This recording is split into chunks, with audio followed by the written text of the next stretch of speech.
You're listening to the Brenton Not On Tour Quarantine Cast. So far, he's taught you about good coffee. Damn, Jimmy, this some serious gourmet shit.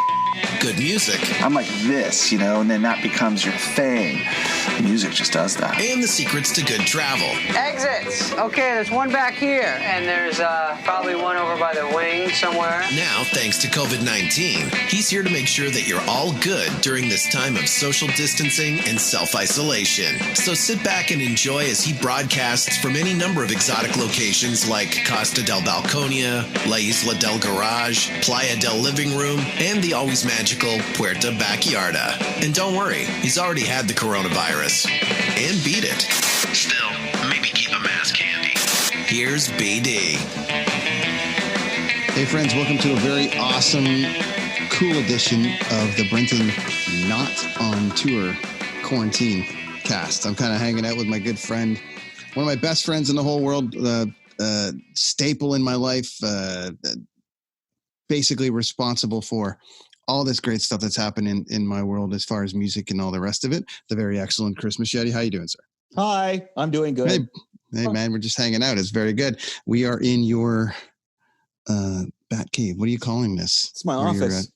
Just my office. You don't have a nickname? Not yet. It's pretty new. Well, it's Machete Comics. I just got to get where those pictures are that I've done. I got to get a big sign there that says Machete Comics. There's where we color. There's where I draw and come up with stuff. And of course, I have two other artists that are doing gigs for me. One's in Oshawa and one's in Nova Scotia, Lonnie? Where's the New Brunswick?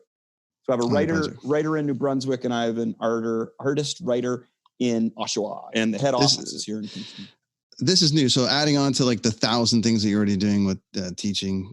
Yeah, but I'm slowing that down. Slowing down the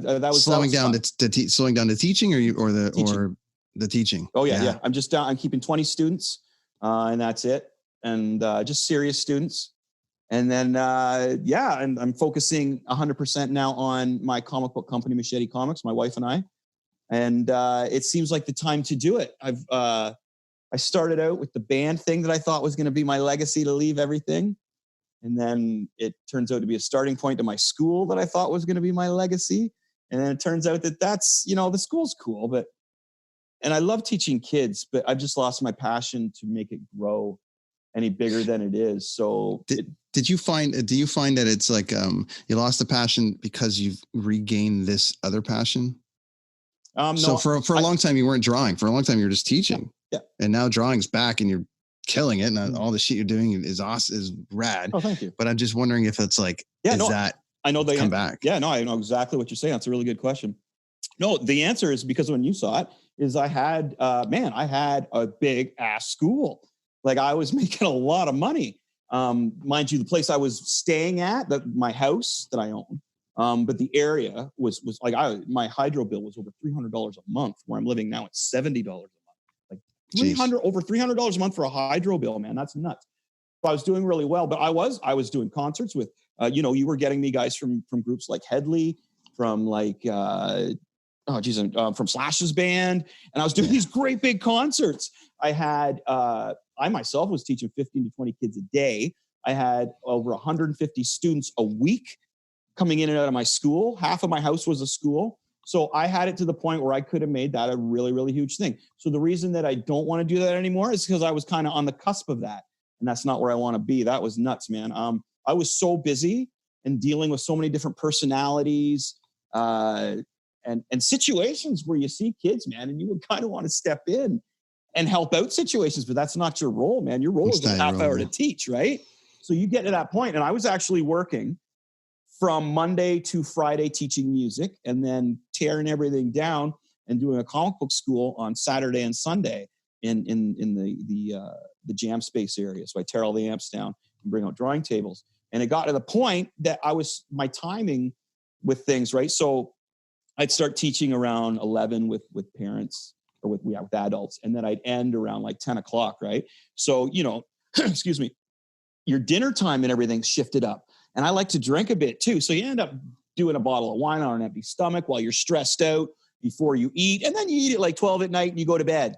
Oh my gosh, right? So I don't remember. I was in the hospital for about a week with pancreatitis because my stomach was so messed up and I wasn't eating. And Yeah, I was like thin as a rail. It was really bad. So to answer your question is I was almost there. I experienced it and it put me in the hospital, man. So I had, there's no way I was going to do that again. And when I did let things get out of my control and I wasn't like, you know, oh, just I'll hire all these kids and I'll hire an adult to work here. Nah, it wasn't. Then I had people complaining saying, you know, wow, this is great. But you know, that you're giving thinning the herd out. Well, but parents would come to me and say, this is great that you're giving me a time at your school. But you're not teaching me and this guy sucks. Or, you know, he's not really working as hard as I see you working. So I want you to teach my kid.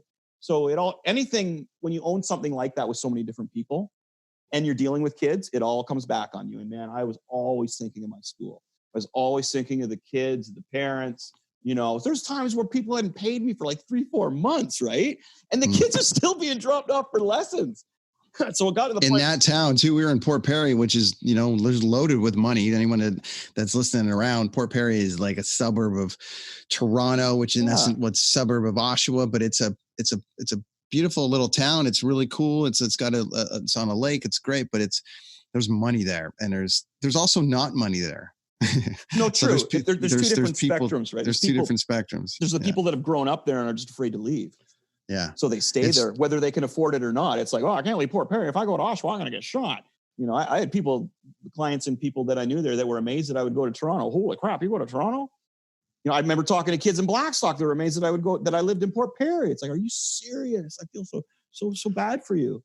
So yeah, not teaching at a huge school is really enjoyable. Plus my personality, you know, I get too, you know, you care about them too much, right? You get to care about them too much. And then the money slips and you're letting them go.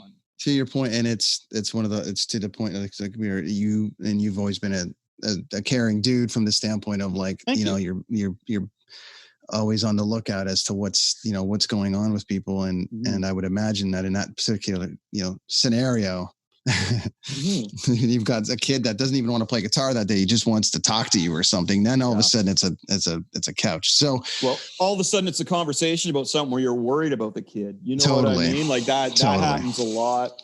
Or it's and I don't know if people realize that. And I'm sure it's not just your school that this has happened to, but a lot of these kids are going to go through this, you know, and Chris can make himself any age he needs to make himself. So no, it's harder to make myself an adult.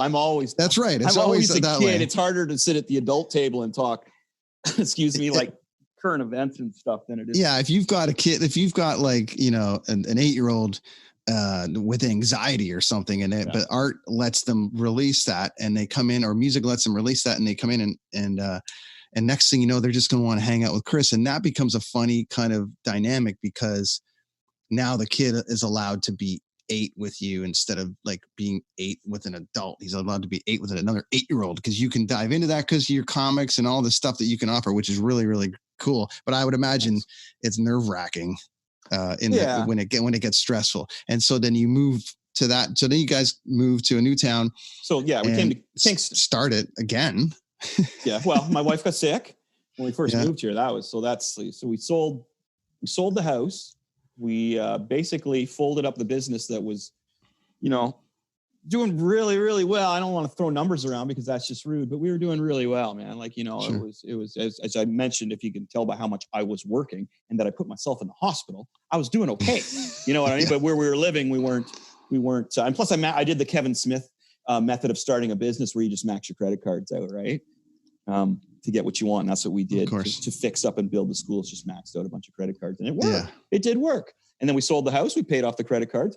And I'm here in Kingston now. And the sad thing is that basically when we sold the house, we found out that my wife had cancer. So not only were we folding a business I worked a decade for, you know, leaving a town and a house that we lived in for over a decade, you know, starting a new place, and my wife has cancer. So we got to go to a new hospital. And you're meeting people for the first time and you're all bummed out and you feel weird. Yeah. I felt so mentally effed up for the whole thing, just like talking to new people. The first thing you want to say is, hey, my name's Chris and my name's Chris and my wife has cancer. So if I act a little stupid, man, it's not you, it's me. You know what I mean? You feel like you want to explain that. Yeah. But if you do explain that, then people look at you like, whoa, I just met you. Why are you telling me that?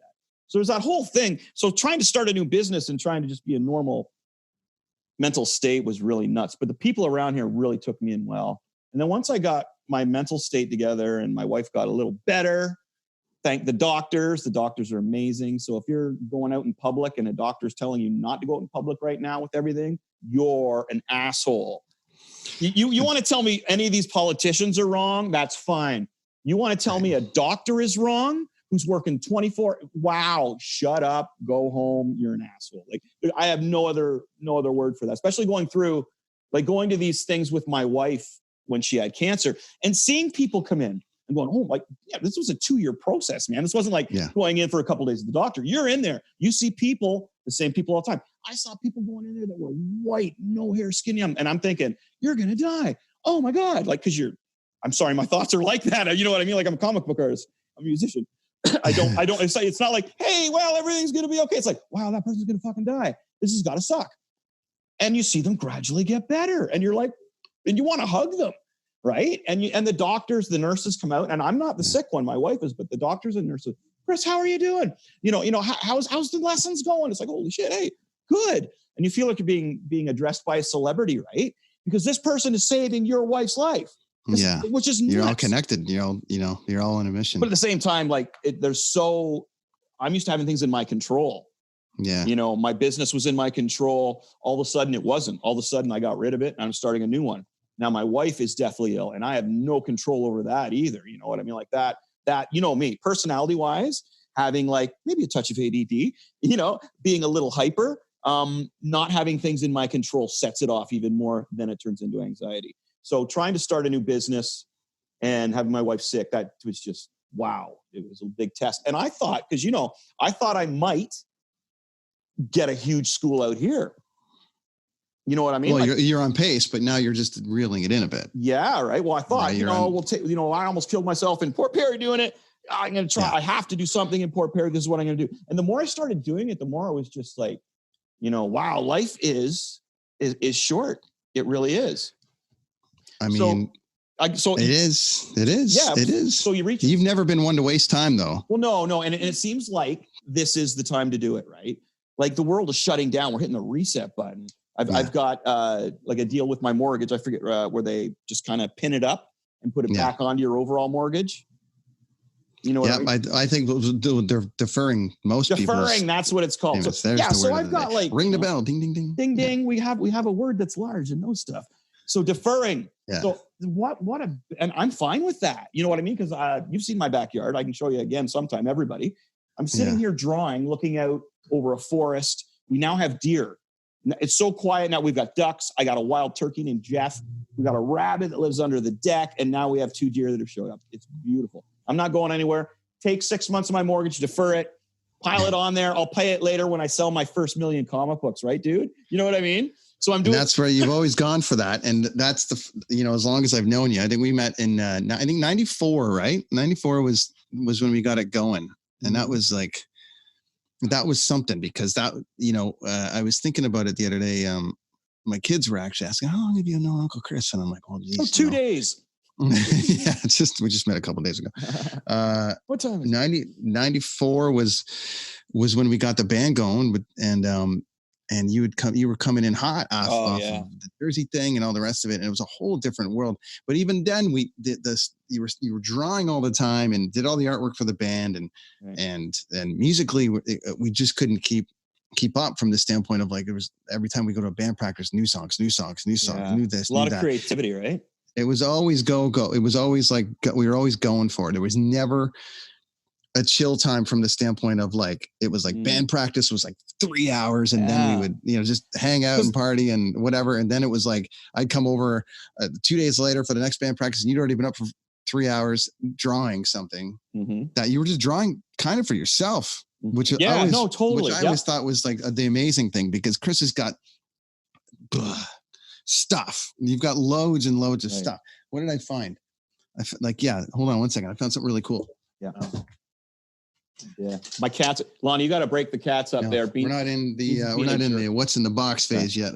But I mean, Chris used to just do these random Oh yeah, pictures. Yeah, these random pictures. And for anyone for the audio version of this podcast, is Chris had done portraits of the band members, which at that time consisted of 3, and we basically just did these really cool portraits of stuff, and it just really connected all of us really well from the standpoint of like, we're a character, we're in this comic together, really. Chris, we got the name of the band. You pulled it from a Lobo comic.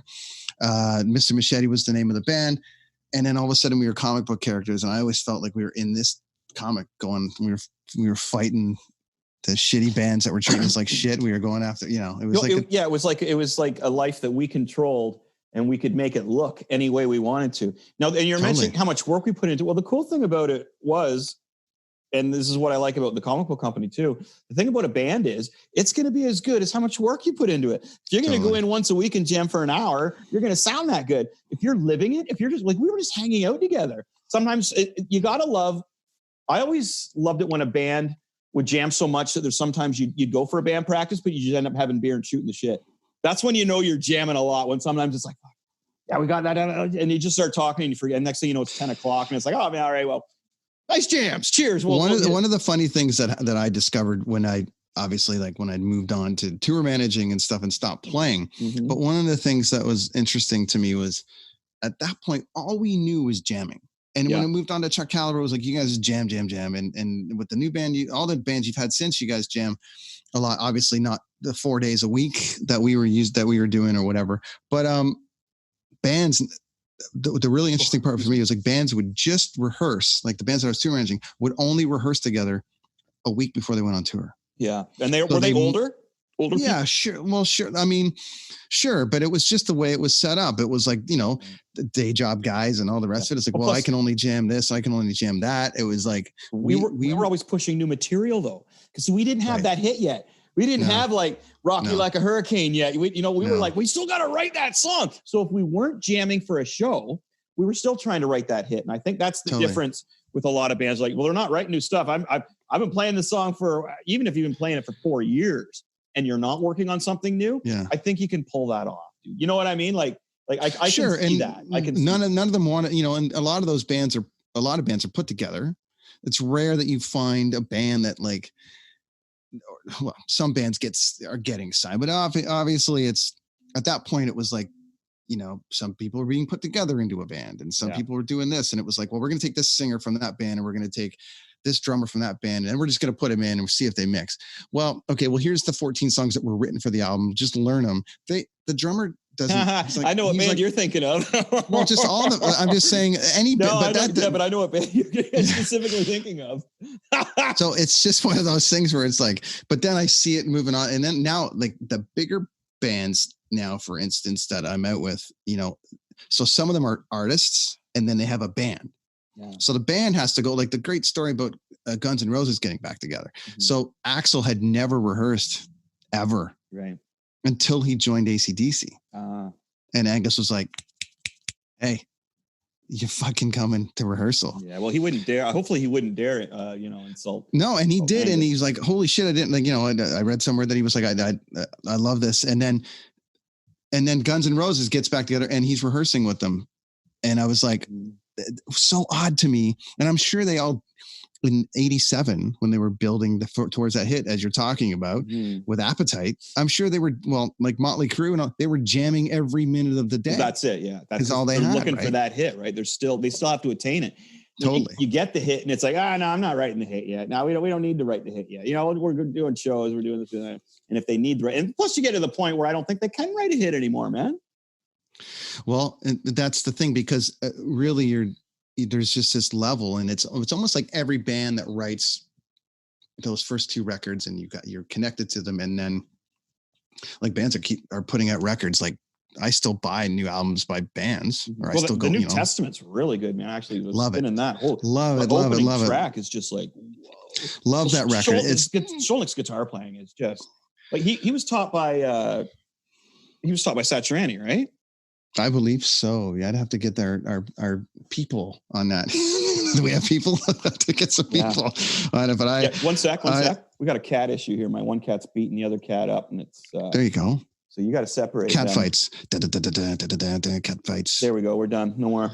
I'd stopped it before it escalated. I just find it funny. I just find it interesting because, and maybe it's just the time, because we were feeding each other and we were hanging out all the time and we were doing stuff. And there's just that visceralness to stuff. I'll read like Duff McKagan's book, and he's like, I go and see Guns N' Roses now, like when he was going to see them when he wasn't back in the band. And he's like, there's just something missing. It's because they weren't in the same house together, doing the same thing. And it was interesting, just as like any band that you've played in will be like, anything you play and moving forward is not going to be like, say, the band that almost made it, or the band that you were, we were together 5 days a week doing stuff. It's just, there's a weirdness there. It's well, like when you're young, you're going to change the world with rock and roll too, right? Like I was, totally. One of the reasons I was drawing so much from myself is because I just came out of a situation where I was doing, I came out of the Joe Kubert School, and I was drawing like for homework, and I was also doing I was inking here and there to make a whole bunch of money. You know what I mean? So I was doing the same. I was working, but where I was living was so dangerous that it paid to stay inside.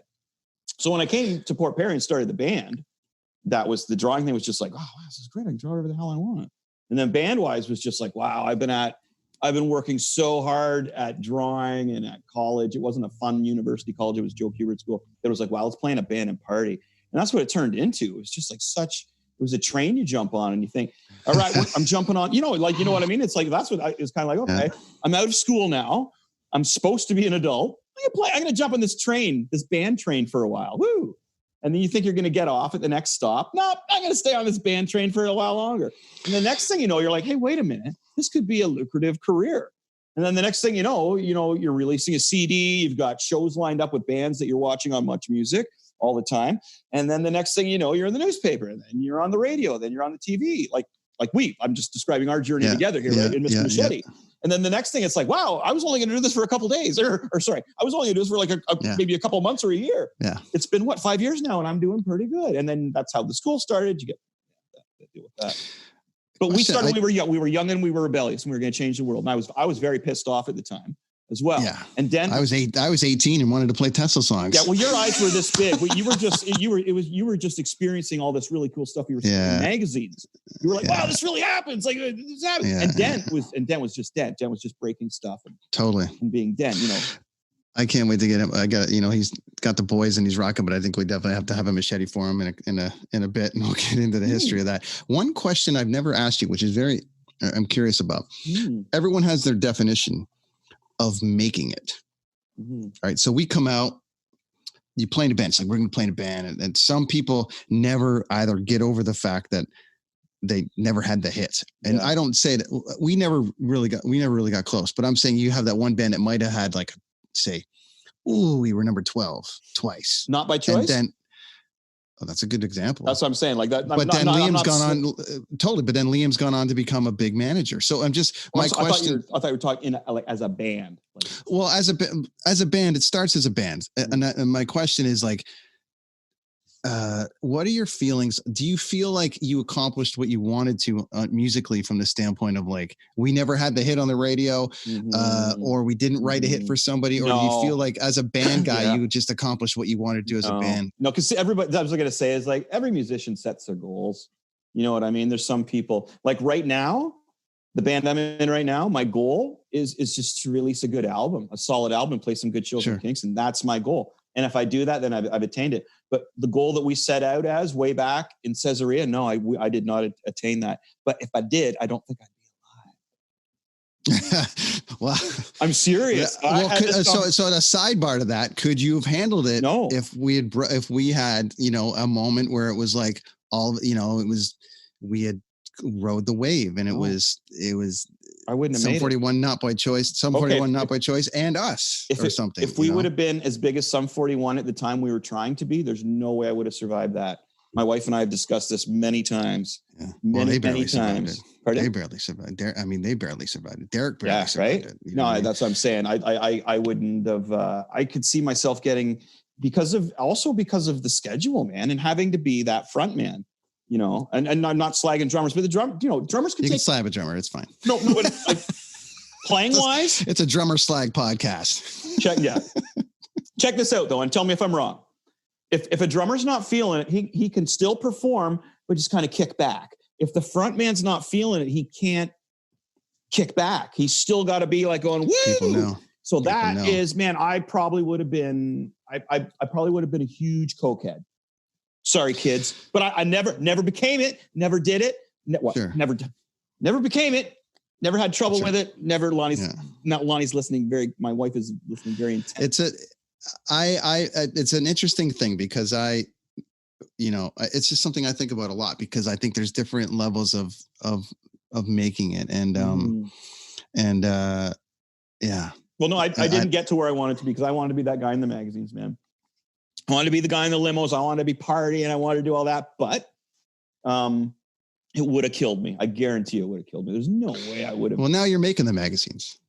Now you're making the comics. Now you're making the comics and you're making the stuff. So the funny thing is Comics, that's what I started with before because that's what I thought I was going to do before I did Machete. Machete was the train. The band was all right. I am a comic book artist, but I want to do this punk rock thing, metal thing. I have to get because I did that before. Like when I was like. Isn't it funny about the people that you meet, right? Because the thing for me about that, it's like, okay, we gave it a go with you, me, Dent, Dave, Mel came in, like some people came, we gave it a go with these players. We had Zig there. We were like an onslaught juggernaut within ourselves. Yeah. But it's very interesting how you went into Max Milk that day and met Dent, and then he brings me. I don't even have a drum kit. We got to figure that whole thing out. And then it becomes the dynamic of the three of us. Yeah. And then the four of us, and then the five of us, and then it kind of goes to that level. But it's very interesting if you didn't decide to go into Max Milk that day. That was a night. That was the first stop I made. I hadn't even gotten to my destination yet. Like I stopped in to get rolling papers and Gatorade. That's exactly what I bought. And I'm not much of a dweller from the standpoint of like things happen for a reason. There are some things that happen in that regard, and I definitely think that it's interesting. But it's very interesting to me because you chose to come Jersey into Port Perry. Maybe you would have went to London. Maybe you would have somehow ended up in Toronto, and then you're in a band with these five guys. And then, it's very interesting to me how it goes. But I definitely think that out of it, from my personal standpoint, it's providing a life now out of the beginning of that Max Milk thing, because we're all doing things now. We all kind of we did our way, then we went our way, and now there's Machete Comics, which is really cool. And I touch on that in a minute because this is kind of like I don't want to say out of nowhere. You were just like, I'm going for it now. Yeah. Well, it's kind of like it's looped back to the beginning again. Right. Right. So now I'm settled down again. I've got my wife's here with me, and my daughter's all grown up. She's doing amazing. 2 cats and a dog. Life's put on pause here for the outside world. It's the time to do it. And I love comic books again because I don't like traveling anymore. I love my station right here, and I can create. And mentioning about the beauty about being an artist or a musician is you will get as far as the work you put into it. Sure. So, the sad thing is that there's so many people out there that are popular that just get it handed to them. I get a kick out of that Billie Eilish girl.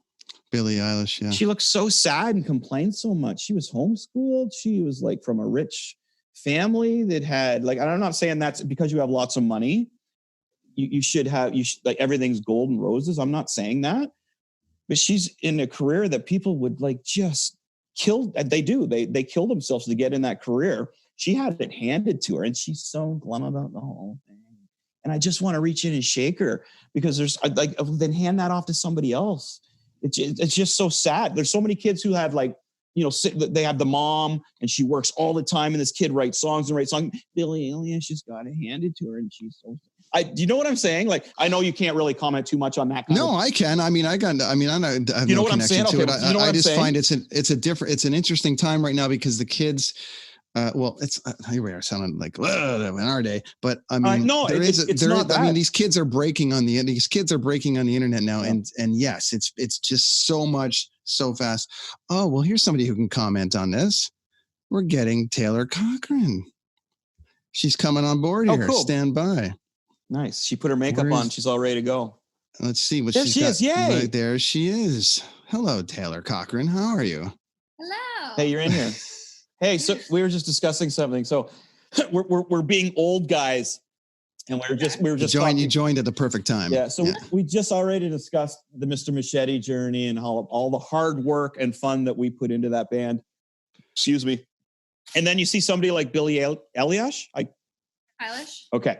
And then she comes in, who was homeschooled and basically was just handed this whole deal where you see so many kids nowadays, single moms working so hard, like basically killing themselves to get a career. And she's in there now and she's so like,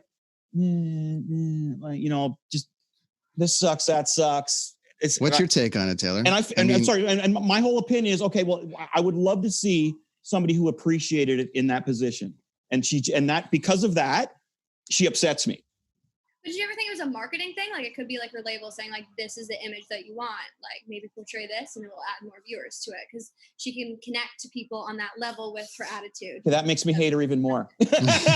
Taylor, no, I'm just saying like that, in a way, you know what I mean? That Taylor, totally look how long you've been working at it. Taylor, like you've been singing and doing stuff forever, and you would kill for that opportunity to break on SoundCloud and then turn it into doing stadiums. So, and I don't think you'd be moping around because we wouldn't let you mope around. No, I'd be super stoked. I'd be super stoked. But I don't know. I think maybe she is a chill human being. I don't know. I guess you take what you want from it. So anyways, our friends, we're recording here the Brenton Not on Tour quarantine cast, and Taylor is not in the clubs doing shows right now. We're both in the same scenario, and we're back to Taylor's dad, Chris, is on with me right now and is like, well, he's the only one working out of the two people on this thing. I'm business as usual. I've actually got more work now than I did before everything shut down. What are you doing to keep busy, Taylor, down there in Vancouver? Because you're out here with me now, hanging out. I am writing music again, which is cool. Writing a lot of music.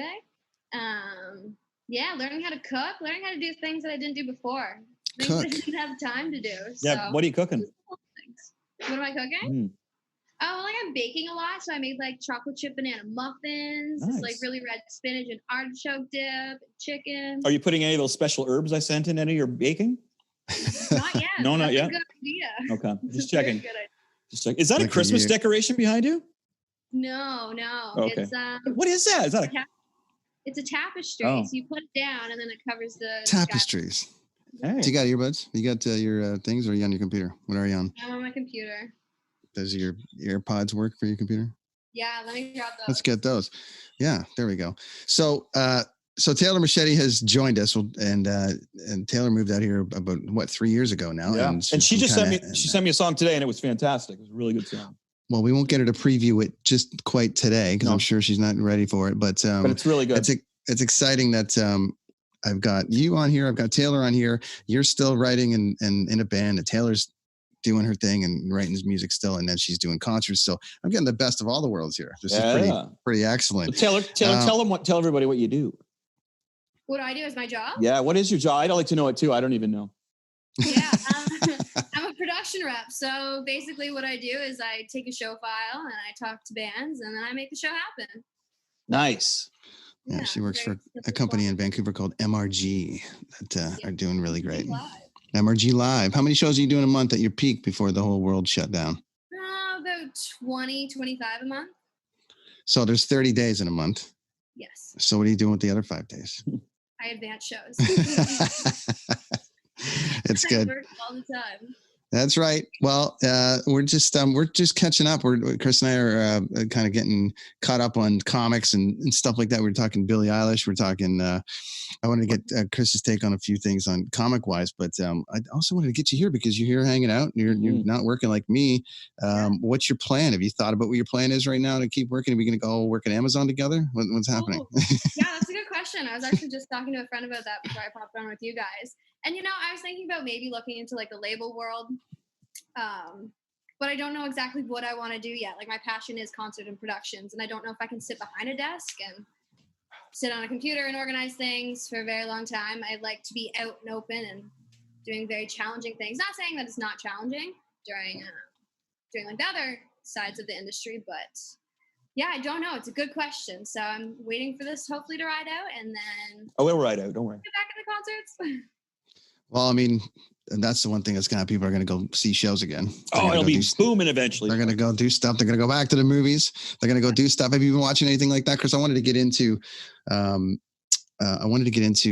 some Avengers talk and a few things like that and go down that road. But have you been, Taylor's also in our world a bit as far as nerding out on some stuff. So what have you been watching? What have you been doing there?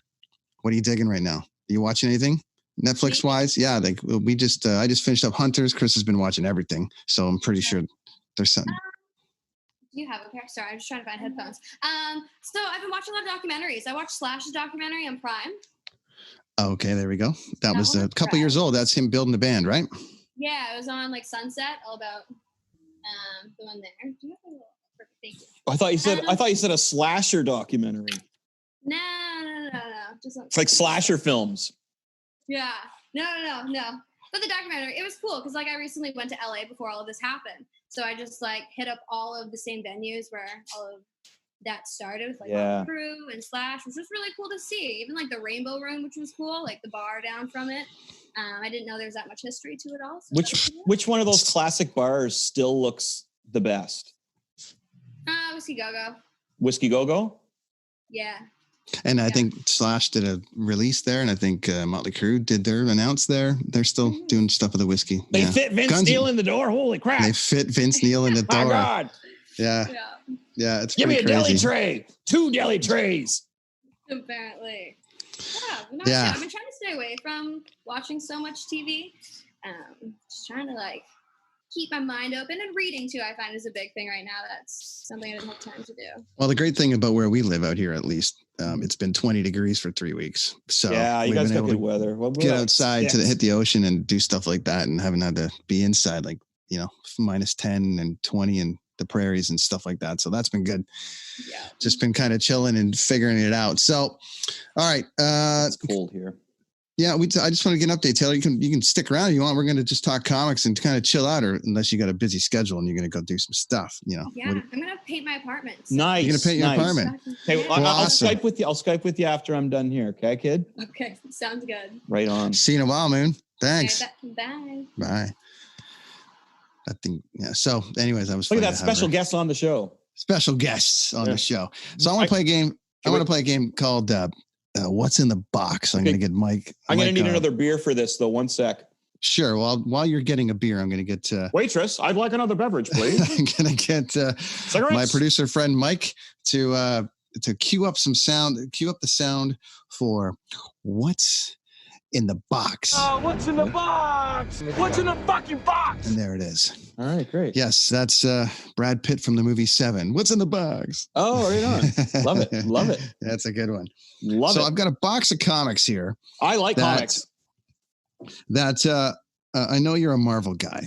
Yeah, I am.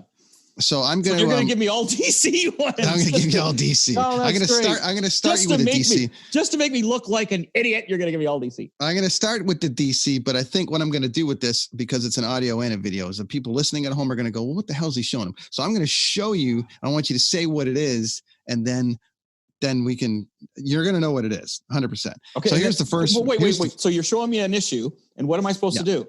I just want you to give me your thoughts as soon as you see it, because I'm 100%. I'm only going to show you stuff that I think you're going to know. Okay. So I'm doing a Kevin Smith here, where I just see something and talk about it. Right. Okay. This has got the original sticker on it. Okay. And this is, I think, the 5th print. Here we go. The comic has a sticker on it. That's not good. Right on the comic? Okay, no, it's on the backer board. Oh, remember that place? Yeah. Okay. Wow. So I gave you that. No, I bought this one. You bought that one? I thought I bought this one. No, I've got other ones that you've given me. Well, you definitely didn't pay $1 for that at Twice Told Tales, because that's the death of that. Okay, so that's the death of the second Robin. And what they did in that is they came to a point where you could either phone in for the death of the Joker, or you could phone in for the death of Robin. And the back, so that what you have is the trade paperback of 4 issues together in one. And in, I can't remember, the second issue, at the end of it, there was 2 phone numbers, and one you called for Robin to die, and the next one you phoned for Joker to die. And the votes came in, and they voted for Robin to die, and they killed Robin off. And that is the whole story. And that is a really, really I love this story. Awesome story. I love it. Brutal. I got the green Death in the Family, and there was I think a red was the first print. Yeah. Wow. Oh, okay, cool. So there's a green. I don't there's know. I can't remember. they changed the colors of the Death in the Family. So I think the first print is red, and then it goes orange or something, and then I got the green, which is the third print. But it's what a still great worth cover on that too. still worth like $200. Yeah. Well, so it's pretty great. So that my friends is the Death in the Family by Batman. They've combined it into one big trade paperback. Trade, yeah. So then, but there was individual. No, say it after me, Brent. Trade paperback. Trade paperback. There we go. There was individual issues of it, but they combined it into this. So, anyways, that was really cool. All right, what's in the box? Number 2. Woo! The excitement builds. Oh, are you kidding me? That's a reprint of X-Men number 1. Holy crap! Yeah, that's the one that you gave me. Okay, so, well, that's it. Wow, that's like X-Men number 1, man. Give us a little history on that. Oh, are you kidding me? X-Men. Okay, well, that's one of the titles that you hear a lot of Stan Lee. Hey, I created this and I created that. That is one group or one comic book that Stan Lee did officially break down each character, and it came out probably closest to his rendition or his imagination of what would come out of that. When he created Spider-Man, Steve Ditko just basically created his own very unique costume for Spider-Man that Stan Lee had no idea was going to come out. Ready? Yep. Third one. One of my faves. Death of Superman. Oh, wow. Ghost Rider. Holy cow. So that's an original too, huh? That's the original. Yeah. What number is that? I can't quite. What number is that? This one here is, where did it go here? Hold on. It's actually a little rough. I got this from a couple of years ago. I got it years ago. It was one of the first comics I got. Let's open her up here.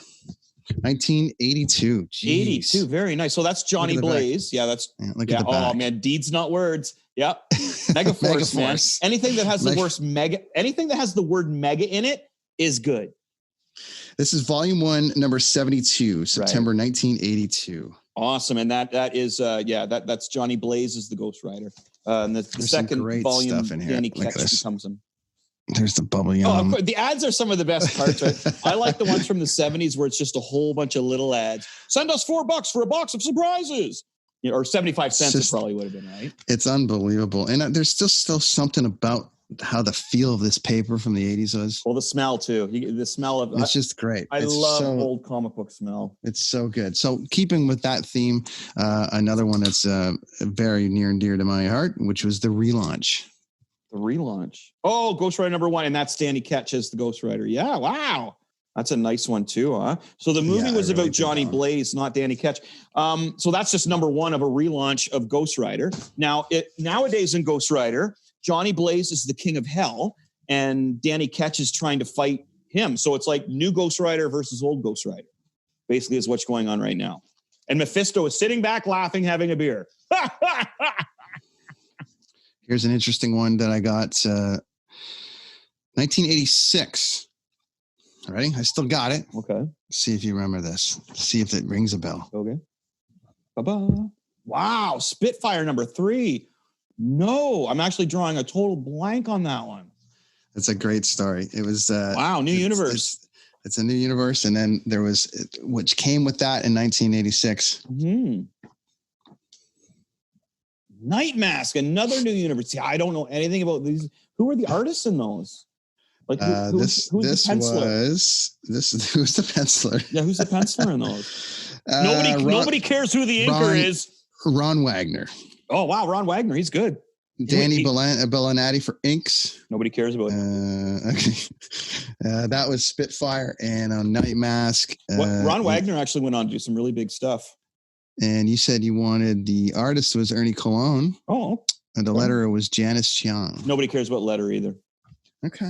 No, but you know what? That other one there is some early Ron Wagner work. So that could be worth something. That could be a diamond in the rough there.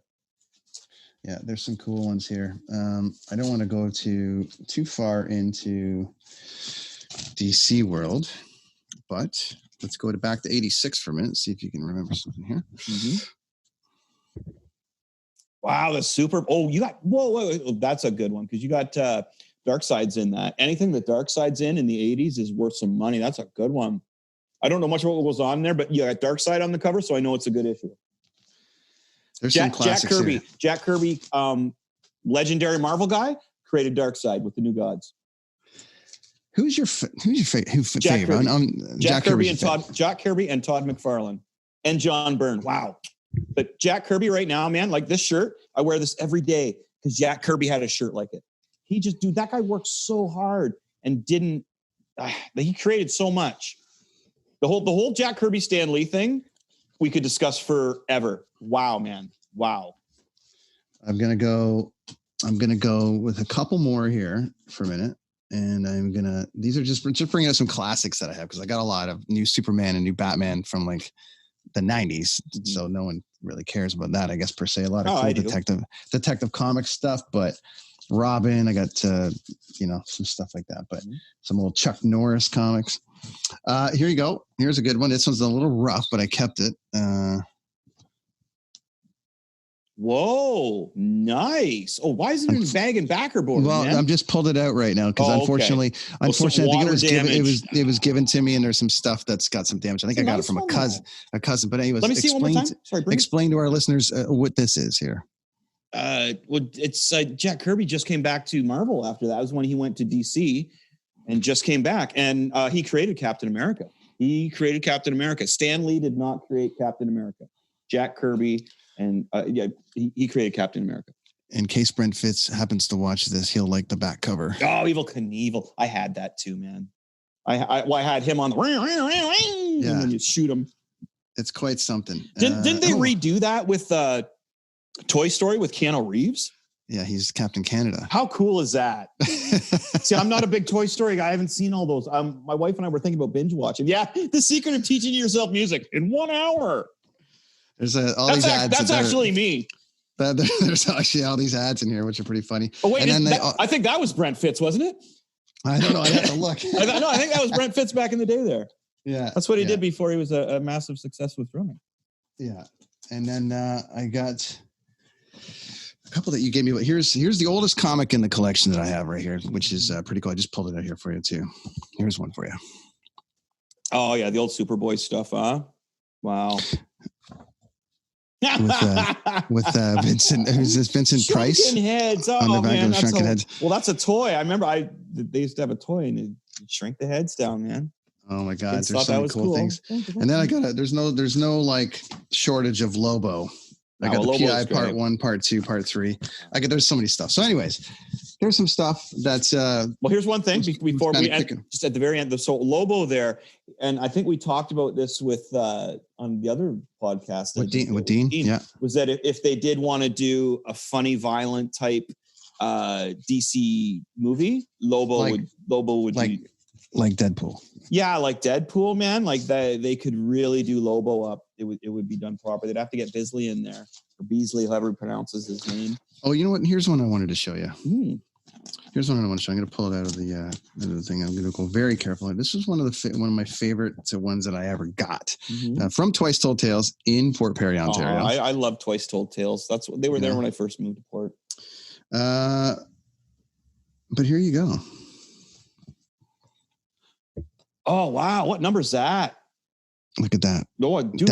What number is that? This is book 31. 31. Okay. July 1990, and you can see by the illustrations in it, which is just it's all the whole comic is black and white. Of course it is. Yeah. No, that's how they started. It's done like that, and it's like the turtles aren't comic-y here; they look like actual turtles and stuff. It's just it's just such a rad little. Okay, so if you want to watch a really cool documentary on either toys or just a comic book, watch the Eastman Laird documentary on Ninja Turtles, because man, they punk rocked it, right? Like they created the turtles at a bar on napkins with a marker. Oh wow. And it got to the point where they were just they were best friends. They brought it up all of a sudden, hey, here's $1 million. And they're like, oh my God, high-fiving, like, whoa, look at us. It was like a punk rock comic book. And then it got to the point where the one guy's like, I could sell out now. And the other guy's like, no, I don't want to sell out. I want to hold on to this. And of course, the guy that hung in there got okay, so here's $1 million for the movie, and the guy that didn't was like, oh, well, shit happens. But and then they show them getting back together when they're older and drawing and talking and having a beer. And it's just such a beautiful story, man. Like the Ninja Turtles, whatever but the creators, the story behind it is beautiful. Such a What do you think? What do you think of like? So the original Batman was on the other day, not the Batman movie with Michael Keaton. Yeah. And then there was and we got into like our favorite Jokers and things like that. But so obviously now with the Avengers and all the CGI and amazing stuff that they're able to do. Yeah.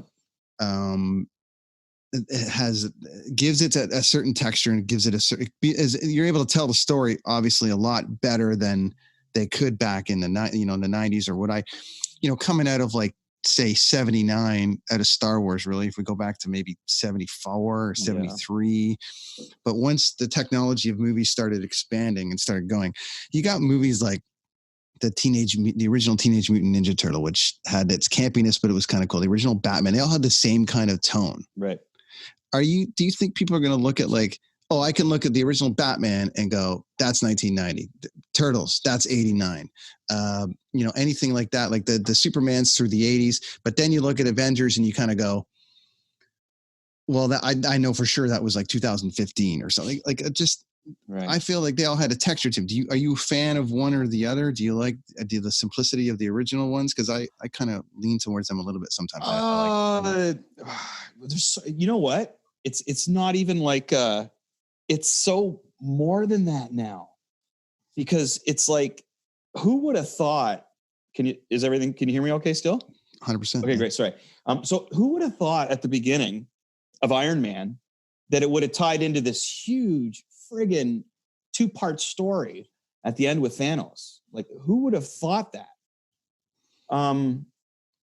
Do you think that's what they were trying? They obviously had that in their brain, though. No, they did, but that's the thing, is that you can almost pinpoint when they could technically do that.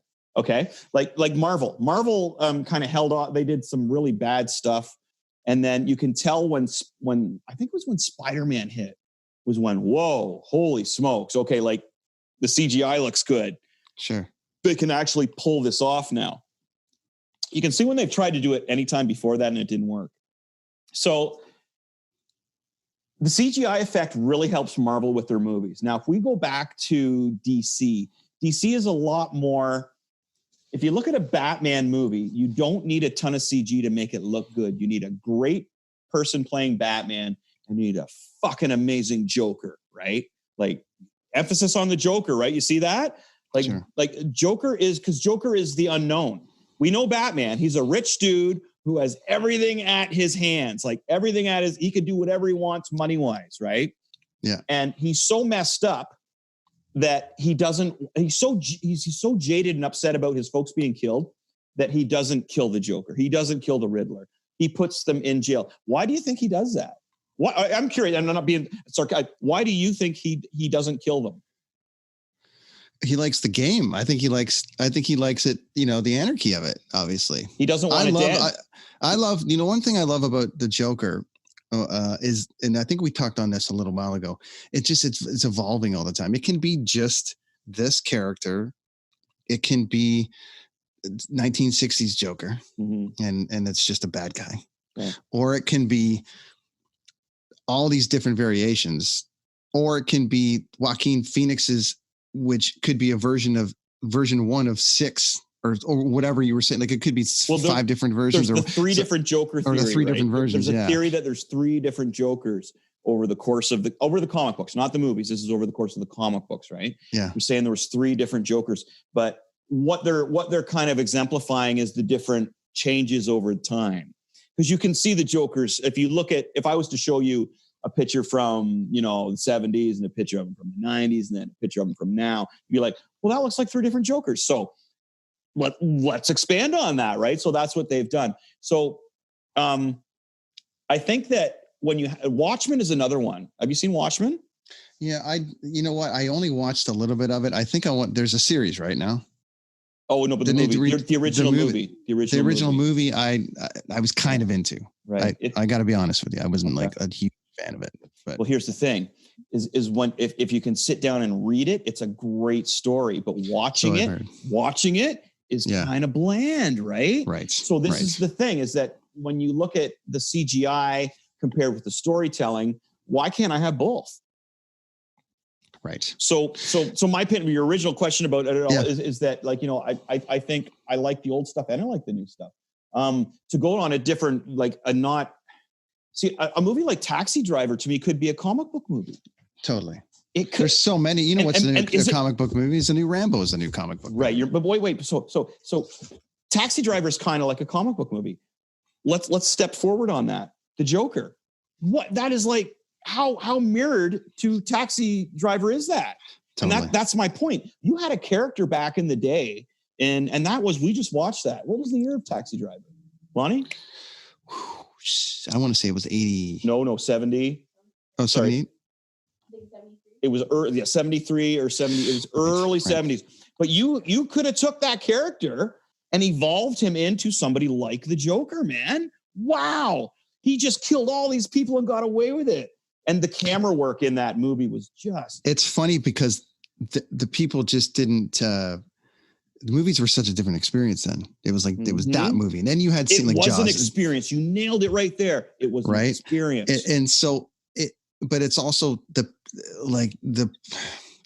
mass intake of movie going wasn't what it is. I mean, you started with Jaws, you started getting the bigger blockbusters, so they had to make more screens and movies had to explode. Yeah. So it is interesting. I'm sure that the Quentin Tarantinos of the world that have studied film like crazy can walk us through a character that was developed over 4 movies or something. Right. But that patience for the common person, now you go into a Marvel movie, you go into something, or Jack Reacher even, or you go into one of these, John Wicks or something, people go, well, they're probably going to make 7 more. The Bourne Identity, they're going to make 5 more. But then it was like, you can't really make, obviously, a sequel to Taxi Driver. Did they have the insight to like make Travis Bickle like a character they could have done over 7 movies? I don't know. But what's his name went back to, just blanking on name. So the actor, De Niro went back to the director, Scorsese. It was Scorsese, yeah. And said, and early 90s said, we got to pick this up again. And Scorsese, no, it's done. No, we're not doing it. But De Niro actually went to him and said, man, I got it all sketched out. Let's continue this. And it's funny, they could probably do it now because when he went back to it, I'd have to study on when De Niro went back to it. But even in the 90s, there was still a bit of like, even there was still some campiness to a lot of things that were going on. Oh, the 90s. And the comic book sucked in the 90s too, right? You know what I mean? And so it would have been bad timing. It would have been just bad timing. Whereas I think now more than ever, it's the best time to be creative. Oh, it is for sure. Because your outlets are on, like it again, my theory about having your creativity in your hand. And if you don't, it could be a ball, it could be a chunk of mud, it could be a rock, whatever you can do anything. If you don't throw it, it's not going anywhere. And now all you got to do is go upload, share. Yeah. Like that's all you got to do now. It's incredible. There's so many ways to tell stories. There's so many ways to tell stories. And to fund them too. So it's very interesting. And I, as my kids are coming through it now, and Alex is, my little guy's coming through it, and he'll watch like, well, what Batman is this? And I'll make sure he's watching all those because I want him to see sort of like the different arc, and I want him to see the different ways that they were telling stories. And he's reading comics now, and I'll go, at night, go before bed, and he'll read a comic, and I read this, and then I read this, but this is going to continue into this. It's just funny watching him sort of wrap his head around it at 9 and go, well, I can't, the next one's coming out. And so is he old enough to watch? Is he old enough to watch the newest Batmans?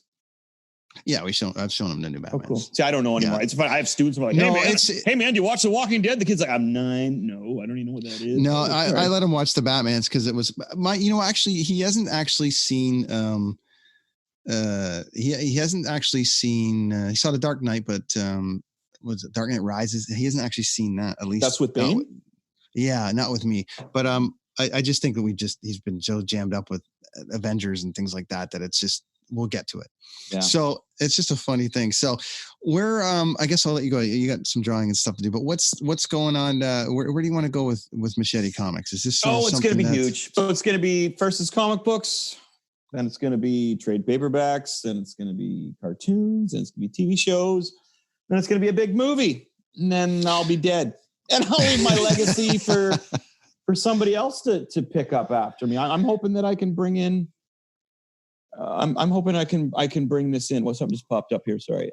Okay. Oh, sorry. So this is going to be my legacy, I'm thinking. But, I thought the band was going to be my legacy, and I thought my school was going to be my legacy, and maybe it will all be my legacy. Maybe it'll all be wrapped up in one thing. But as I say, when you get to your mid to late 40s, man, you start to want to just slow down. But the other thing too is it's all under my control. It will be as popular and it'll be as big as I want it to be. As hard as I work at it is what it's going to happen, right? And I'm going to surround myself with the right people. And I'm going to have a comic company. It's going to be Machete Comics, which is pretty great. And I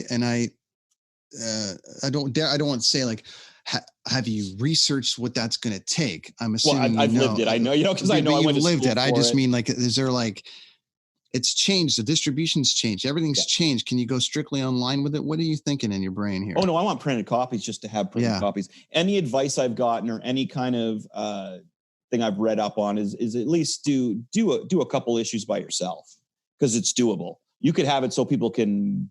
You don't have to print an issue until people buy it, man. Like you don't even have to put any money up. It's crazy. I could just make T-shirts. That's the only thing I have to spend money on. Is like some kind of promo kind of thing like that. I know when I went to the Vancouver Fan Expo, the Fan Expo. Obviously, there's like Comic Alley where everyone's got all their own comics. Yep. So it's just crazy, and there's all these artists. There's one girl that does something for Samantha every single year and stuff. And she's got like 6 prints by her, which is really cool. Mm-hmm. I mean, it seems really great. Like it seems like everyone's thriving, or there's room. Mm-hmm. There's room to do it, which is cool. And I think you got a good relationship in Kingston. You got a great place to launch it to. Yeah. Which is awesome. So I can't wait to see it, man. Right on, brother. It's going to be great. And I can drink beer. I can drink beer while I do it and watch whatever I want on the TV. So that's right in front of you. What the hell, man? Why wouldn't I want to do this, right? Tell us about the guitar lessons. Tell us where they can find you online. Oh yeah. We'll send people to there. Oh yeah, my guitar lessons. No. That's right. There's all that too. Oh, where can you find me online? Chris Machete. Just put Chris Machete in Google. I'm the only Chris Machete out there. You'll find my guitar lessons. I have YouTube stuff on there. I'm on the Dean Blundell Network. We got to load up a couple more lessons there this week. Yeah.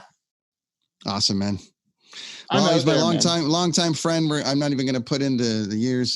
He's got an amazing world there. He's got an amazing wife. He's got an amazing life. And thank you. Happy to have you, my friend. So thanks for joining me on the Brenton Not on Tour Quarantine Home Edition. Talking comics. We'll have you back and we'll pick it up soon. Thanks, man. Bitchin'.